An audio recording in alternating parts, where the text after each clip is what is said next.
I am not the target audience for Barbie. Shockingly, I know that. It's not lost on me, and I'm not pretending that this film is supposed to appeal to me in any way. But I'm just here to give some people some insight into what this movie truly is. It is not the fun, sparkling Barbie adventure for young girls that most would have naturally expected it to be. So I'd say this video is as much a warning as it is a review. Truthfully, I had no intention of even watching Barbie.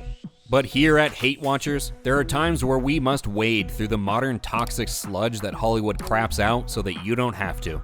And it doesn't really get any more toxic than Barbie. From subverting the typical perfect romance that Barbie and Ken shared, to railing against the real-world patriarchy for 90 minutes straight, Barbie is not the innocent, fun-loving movie aimed at young girls that it pretends to be. The premise is simple, and to be honest, actually had some potential at the start. Stereotypical Barbie, the Barbie everyone thinks about when they think about Barbie, is living her best life in Barbie land, going through one best day ever after another. Ken is there too, his entire existence predicated on winning Barbie's attention in this female-dominated world. Then one day, stereotypical Barbie wakes up, and suddenly the day is not the best day ever. She struggles to get out of bed, she's started to get cellulite, and she's even started having thoughts of death. What? That last one's a little out there, but anyway, they seem to be setting up a tale about a Barbie who falls from her perch of perfectness and will have to learn to love who she is no matter what changes she goes through. It's a different premise than I was anticipating, but okay, I can accept it. And it would be a decent lesson for all the girls and young women out there who may not be totally comfortable in their own skin at the moment. But then the Barbie-mobile took a sharp left turn and veered into some pretty dark and disturbing territory. Barbie, learning that her new mindset was influenced by the thoughts of the girl who's playing with her in the real world, must travel to the real world in order to set things right. And Ken comes along with her. They rollerblade into reality. Venice Beach to be specific, which is pretty far removed from actual reality, but whatever. And Barbie and Ken find this world does not match the matriarchal paradise they came from. No, for our world is run by the evil patriarchy. Something that Barbie starts to sense when she finds that a construction crew is made up of all men instead of women. Gee, it's too bad she didn't wander into an elementary school or a hospital where she'd see an extreme overrepresentation of women in the workplace, but that's not what the movie's here to bitch about. Ken then falls in love with the real world where he feels important and respected. After they go their separate ways, Barbie escapes capture by the Mattel Corporation, the makers of Barbie who are run by a boardroom full of men. She meets the girl who she thought had been playing with her, but in reality, it was the girl's mother all along. Barbie and the mother and daughter head back to Barbie Land so things can be perfect again, but they return to find that Barbie Land has now become Ken Land. You see, Ken returned to the land that once forsook him as a mere accessory to Barbie and decided to model it after the real world. Or should we say the real world as viewed through the eyes of the toxic modern feminist who dreamed this shit up. In this world, the Barbies, seemingly brainwashed, exist only to serve and please the Kens, dressing in slutty outfits, serving them beer, and just generally being nothing more than window dressing. The all-Barbie government has been supplanted by an all-Ken government, and the new patriarchal society drums up all the worst kind of male stereotypes. Funny how there's pretty much no negative female stereotypes when the society was dominated by women, but when the men take over, it's only negative stereotypes.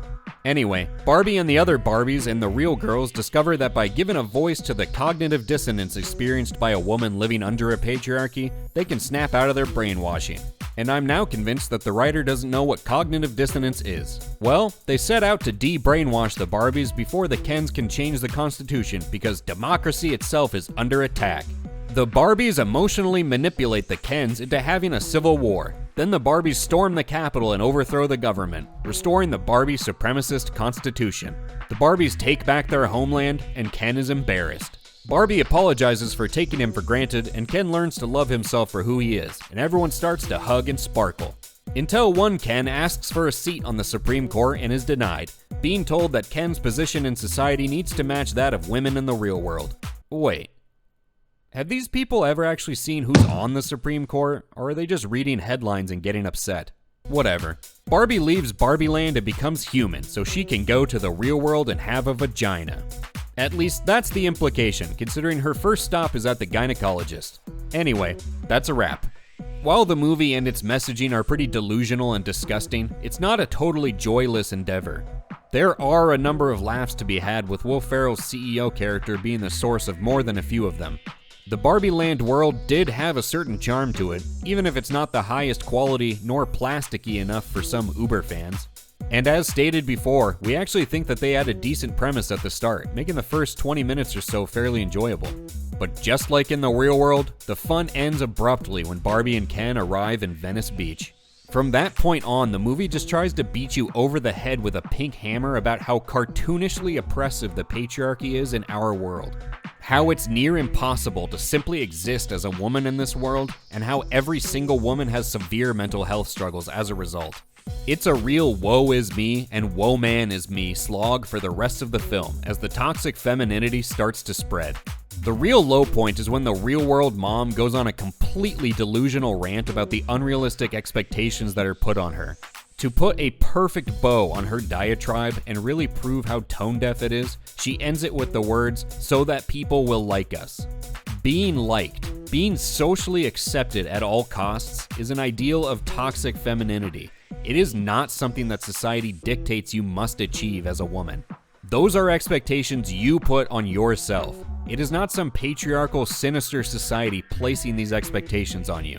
It's your own disturbed little mind convincing yourself that you're inadequate, and it's not the experience of the vast majority of women in the real world.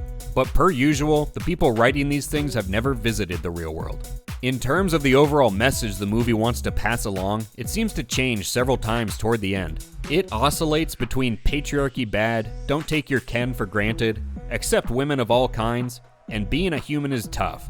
And without committing to one major theme at the end of things, it all just falls kinda flat. Something else worth mentioning, or warning you about, is that this isn't a movie for kids. Beyond simply avoiding the toxic messaging they want to pass on to your impressionable children, there's also quite a few jokes about handjobs and genitals. Oh, you care about sex jokes and penis jokes now all of a sudden? Nope, just when they're in a movie that's aimed at children under 10.